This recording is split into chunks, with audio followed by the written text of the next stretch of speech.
Hello student, last time हमने discuss किया हुआ था ह्यूमिडिटी के बारे में। अभी हम डिस्कस करेंगे स्पेसिफिक हीट कैपेसिटी के बारे में, जिसको हम लोग सी से डिनोट करते हैं, स्मॉल सी, या इसको हम लोग एस से डिनोट करते हैं, स्मॉल एस। ठीक है, तो स्पेसिफिक हीट कैपेसिटी के लिए भाई ये क्या होता है? Amount of heat required to raise the temperature of any substance by 1 degree Celsius is called specific heat capacity.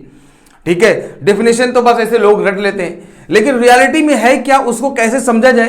तो हमने क्या किया है भाई, उसको एक जो है एक्सपेरिमेंट मैंने उसका जो है करने की कोशिश की है, और आप उसको घर पे कर सकते हो। तो मैंने उसको बताया है, पहले ये वीडियो देख लो, फिर आपको समझ में आ जाएगा। मुझे लग रहा है स्पेसिफिक हीट कैपेसिटी पूरी बात समझ में आ जाएगी। उसके बाद फिर उसका मैं डायरेक्ट फॉर्मूला क्या क्या इस्तेमाल होगा, किसका कैसे इस्तेमाल किया जाएगा, उसको मैं बताता हूं। ओके, आज हम बात करेंगे स्पेसिफिक हीट कैपेसिटी। ठीक है, स्पेसिफिक हीट कैपेसिटी क्या होता है भाई? Amount of heat required to raise the temperature of 1 degree Celsius by for any substance is called specific heat capacity. मतलब क्या यार, ये देखो हमने क्या किया है, इधर से एक आयरन पीस लिया है भाई, आयरन का एक टुकड़ा है, लोहे का एक टुकड़ा है, और इधर हमारे पास क्या है, वाटर है, पानी है इसमें, और इसमें हमने क्या लिया है, आइस जो है, जो आइस का एक टुकड़ा लिया हुआ है। ठीक है, ये बर्फ का एक टुकड़ा लिया है। अब हम क्या काम करेंगे, इसके टेम्परेचर को आप मालूम होना चाहिए कि भाई इसका टेम्परेचर जो आइस का होता है आप 0 डिग्री होगा। ठीक है, इसका टेम्परेचर जो नॉर्मल टेम्परेचर लगभग 25 डिग्री सेल्सियस या 22-23 डिग्री सेल्सियस है, ये हमारे पास थर्मोमीटर इसको मेजर कर लेंगे। ठीक है, तो सबके सारे जितने भी सब्सटेंस है, हमारे पास 3 सब्सटेंस है, एक है लोहा, एक है पानी, एक है आइस। इन तीनों के टेम्परेचर को मैं क्या काम करूंगा, सबसे पहले थर्मोमीटर से मेजर कर लूंगा। अब क्या काम करना है, इसके 1 डिग्री सेल्सियस को जस्ट बढ़ाना है, इसके टेम्परेचर को जस्ट 1 डिग्री सेल्सियस बढ़ाना है। जितना एनर्जी, जितना हीट मैं यहां पर दूंगा, यहां पर हीट एनर्जी, उसी का नाम क्या होता है भाई, स्पेसिफिक हीट। मतलब जस्ट ये 0 डिग्री है ये आइस, और इसका 1 डिग्री टेम्परेचर हो जाए तो समझ लो उसका भाई कितना हीट लगा, कितना हमने यहां पर हीट दिया, उसी का नाम स्पेसिफिक हीट है।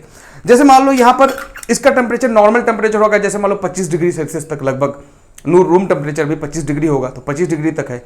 अब इसके टेम्परेचर को जस्ट मैं 1 डिग्री बढ़ा दूं, ठीक है, 26 कर दूं, तो कुछ ना कुछ हीट देना पड़ेगा ना, कुछ गर्मी देनी पड़ेगी ना।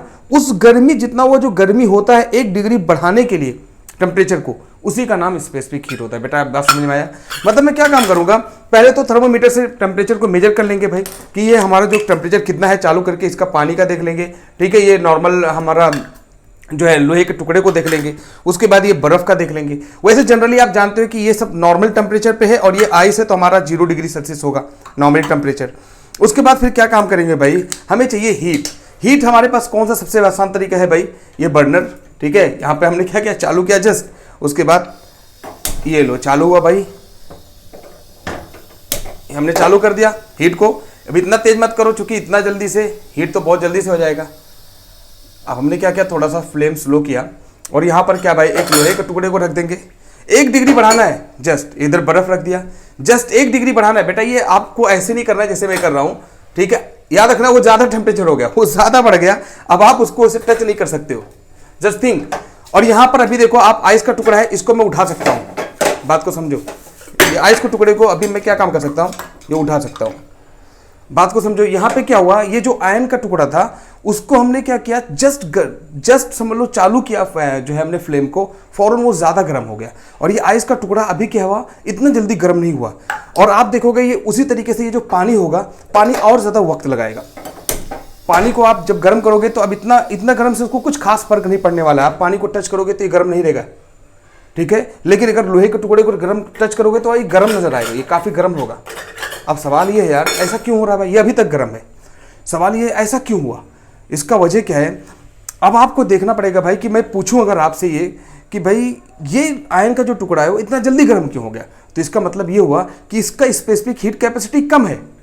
मतलब जस्ट उसको थोड़ा सा हीट दे दोगे तो इसका टेम्परेचर जल्दी से हो जाएगा, बढ़ जाएगा।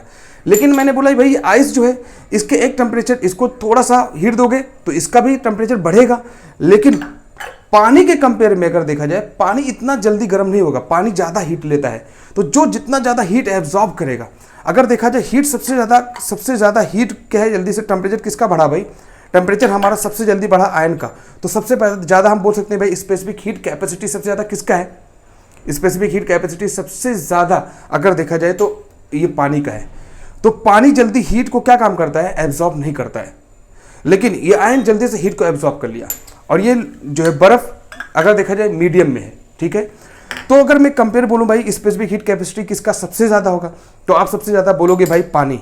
उसके बाद फिर किसका बोलोगे, आयन, ये सॉरी जो है आपका बर्फ, ठीक है, ये बर्फ का टुकड़ा, आइस पीस।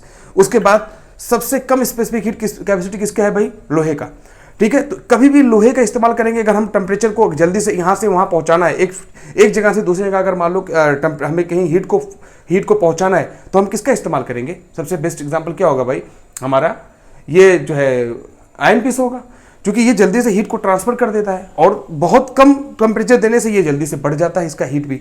तो ये स्पेसिफिक हीट कैपेसिटी है भाई, बहुत सिंपल है इसको समझना। जस्ट मैंने आपको एग्जांपल दिया कि भाई 3 चीज़ें ले लो और आराम से आप समझ सकते हो। जस्ट इसी का नाम हम लोग क्या बोलेंगे भाई, स्पेसिफिक हीट कैपेसिटी। तो गूगल पे आप जब सर्च करोगे तो स्पेसिफिक हीट कैपेसिटी जो है अलग अलग जो है मटेरियल की अलग अलग दिखाएगा। अच्छा, जिसकी स्पेसिफिक हीट कैपेसिटी कम होगी समझ जाना वो जल्दी से गर्म हो जाएगा और वो सबसे अच्छा होगा यार। मतलब आप बर्तन बनाने, खाना बनाने के लिए क्यों भाई हम लोग इस्तेमाल करते हैं एल्यूमिनियम या स्टील का इस्तेमाल क्यों करते हैं, ताकि जल्दी से वो गर्म हो जाए। गर्म हो जाएगा तो अंदर का भी प्रोडक्ट जल्दी से गर्म होगा। लेकिन आप देखते हो कि पहले ये मान लो एग्जाम्पल के लिए अभी मैं इसी के अंदर, यही बर्तन के अंदर अगर मैं आइस को डालूं और ये बर्तन, तो सबसे पहले ये बर्तन गर्म होता है, बाद में आइस गर्म होता है। क्यों? क्योंकि ये जो लोहा है, जो सॉलिड होता है, उसकी स्पेसिफिक हीट कैपेसिटी कम होती है। कम होगा तो वो जल्दी से गर्म हो जाएगा। और जिसकी जो चीज़ लिक्विड होता है ना, उसकी जो स्पेसिफिक हीट कैपेसिटी है वो जो है क्या होती है, ज़्यादा होती है, क्योंकि उसके मॉलिक्यूल्स दूर दूर होते हैं। तो जितने भी मेटल है ना उसकी स्पेसिफिक हीट कैपेसिटी कम होती है, और जो नॉन मेटल है उनकी स्पेसिफिक हीट कैपेसिटी क्या है, ज़्यादा होती है। याद रखना इस बात को। तो अगर देखा जाए, मैं जानकारी के लिए आपको बताऊं, ये जो लोहा होता है लगभग इसकी स्पेसिफिक हीट कैपेसिटी लगभग 0.5 होती है बस। लेकिन अगर इसको देखा जाए, ये हमारा जो भाई आइस है, इसका स्पेसिफिक हीट कैपेसिटी लगभग 2 किलो जूल पर किलोग्राम होता है। लेकिन अगर इसको देखा जाए, पानी का लगभग 4.18 होता है। तो मतलब इसको अगर तीनों को गर्म किया जाए तो इसको बहुत कम हीट की जरूरत पड़ेगी गर्म करने के लिए, जो लोहे के टुकड़े को। और अगर सिर्फ बर्फ को देखा जाए तो इसको थोड़ा ज़्यादा जरूरत पड़ेगा 1 डिग्री सेल्सियस बढ़ाने के लिए टेम्परेचर को। और अगर पानी को देखा जाए तो पानी के टेम्परेचर को 1 डिग्री बढ़ाने के लिए और ज़्यादा आपको हीट की जरूरत पड़ेगी, आपको ज़्यादा हीट देना पड़ेगा। तो मुझे लग रहा है कि ये सारी बातें आपको समझ में आ गई होंगी। स्पेसिफिक हीट कैपेसिटी के बारे में कोई डाउट नहीं होगा। अब उसको फॉर्मूला फॉर्म में कैसे पढ़ा जाए, तो आपने देखा भाई कि स्पेसिफिक हीट कैपेसिटी क्या है भाई, कि हीट आपको सप्लाई करना है और टेम्परेचर को चेंज करना है। तो हीट आपको सप्लाई करके क्या काम कर रहा है भाई, टेम्परेचर को चेंज करना है। तो यहां पे हमारा एक फॉर्मूला इस्तेमाल करेंगे, Q = M into specific heat, मतलब S या C बोल सकते हो, इंटू चेंज इन टेम्परेचर। तो ये फॉर्मूला हम लोग इस्तेमाल करेंगे कि अगर मान लो किसी भी सब्सटेंस के 1 डिग्री सेल्सियस टेम्परेचर को बढ़ाने के लिए आपने कितना हीट दिया हुआ है, इसको हम लोग किसे डिनोट करेंगे भाई, Q। तो ये हीट एब्जॉर्ब होगा या हीट जो है समझ लो ये हीट रिलीज होगा या हीट एब्जॉर्ब होगा, दोनों में से कुछ भी हो सकता है, ठीक है। लेकिन चेंज टेम्परेचर, उसकी वजह से टेम्परेचर के अंदर क्या होगा, बदलाव होगा। अरे भाई, या तो टेम्परेचर बढ़े या घटे तो उसको हम लोग बदलाव ही बोलेंगे ना। तो टेम्परेचर चेंज हो रहा है, चाहे वो कम हो, ज्यादा था कम हो गया भाई, या कम है ज्यादा हो गया। जैसे मान लो आप हीट दे दोगे, कोई आग का गोला डाल दो पानी के अंदर तो टेम्परेचर बढ़ जाएगा, लेकिन अगर वही आइस डाल दोगे तो टेम्परेचर घट जाएगा। तो ये घटे या बढ़े, चेंज इन टेम्परेचर करना, that is called specific heat. अब उसके लिए या तो हीट देना पड़ेगा या हीट लेना पड़ेगा, कोई भी चीज, कोई भी काम एक तो करना ही पड़ेगा। तो ठीक है, तो उसी को हम लोग क्या बोलेंगे भाई, वो हमारा हीट एनर्जी होगा। तो कितना हीट होता है किसी भी टेम्परेचर को बदलाव करने के लिए, तो 1 डिग्री सेल्सियस टेम्परेचर बदलने के लिए कितना हीट की जरूरत पड़ी, उसको हम लोग कैसे निकालेंगे, Q = M into S into delta T. M मतलब भाई मास ऑफ सब्सटेंस, S मतलब स्पेसिफिक हीट है, ठीक है, स्पेसिफिक हीट है, और डेल्टी क्या है, चेंज इन टेम्परेचर है। याद रखना, चेंज इन टेम्परेचर का मतलब आप समझो यही दो फॉर्मूले ही यार। मैंने एक बार लेटेंट पहले जो बताया था वो लेटेंट हीट। तो लेटेंट हीट में क्या होता है भाई, टेम्परेचर कांस्टेंट रखा होता है, तो उसके अंदर latent heat of fusion, latent heat of vaporization लगता है। तो वहां पे जो फॉर्मूला होता था वो होता था latent heat of fusion, M into L का इस्तेमाल करते थे।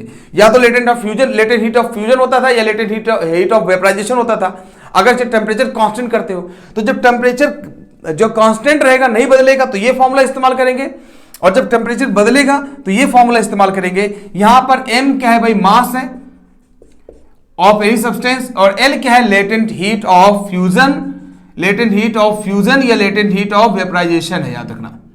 ठीक है, बस इन दोनों में से कोई भी रहेगा और इसी पर पूरा पूरा न्यूमेरिकल हो जाएगा, बहुत आसान है। तो ये मैंने आपको बताया लेटेंट हीट वाला फॉर्मूला, और यहाँ पे ये हमारा जो है स्पेसिफिक हीट वाला फॉर्मूला लगेगा, स्पेसिफिक हीट कैपेसिटी का फॉर्मूला। तो यहां पर हम लोग क्या लेंगे, specific heat capacity, change in temperature M, ये हमारा भाई ये तो सीधा सीधा क्या है, हीट है। अभी हीट चाहे एब्जॉर्ब है या हीट लॉस्ट है, कुछ भी कह लो इसके अंदर, ठीक है। अच्छा, इसकी यूनिट क्या होगी, हीट की यूनिट हमेशा जूल होगी भाई, तो ये जूल ही रहेगा, इसका भी यूनिट क्या रहेगा, जूल ही रहेगा। हाँ, फर्क ये है कि ये जो स्पेसिफिक हीट कैपेसिटी इसकी यूनिट क्या होती है, इसको किस में मेजर करते हैं, तो इधर होता है जूल, और इसको बचा लो, बाकी आ जाएगा किलोग्राम केल्विन। तो याद रखना, इसकी जो यूनिट होती है स्पेसिफिक हीट कैपेसिटी की, वो जूल पर किलोग्राम केल्विन होता है, और जूल की जगह पर कभी कभी कैलोरी रहता है, कैलोरी पर किलोग्राम केल्विन या ग्राम पर केल्विन होता है, डिपेंड कर रहा है। और टेम्परेचर की यूनिट केल्विन बोलो या डिग्री सेल्सियस बोलो, कोई फर्क नहीं है, ठीक है। मास की यूनिट केजी ले लो या ग्राम ले लो, डिपेंड करेगा भाई कैसे ले रहा है। और हीट की यूनिट क्या होती है भाई, जूल, जे लिख दिया करो यहाँ पे भाई। इसकी यूनिट मास, ये तो डायरेक्ट केजी हो जाएगी भाई, और इसकी यूनिट क्या होगी भाई, जूल हो जाएगी, बात को समझो। लेकिन ये लेटेंट हीट की यूनिट क्या होती है भाई, लेटेंट हीट को किस में मेजर करेंगे, एम इसके नीचे लेके चले जाओ, इधर एल बचा दो, तो क्यू अपॉन एम, मतलब क्या, जूल पर किलोग्राम, जूल पर केजी। तो याद रखना, जूल पर केजी किसकी यूनिट होती है, लेटेंट हीट ऑफ फ्यूजन या लेटेंट हीट ऑफ वेपराइजेशन की।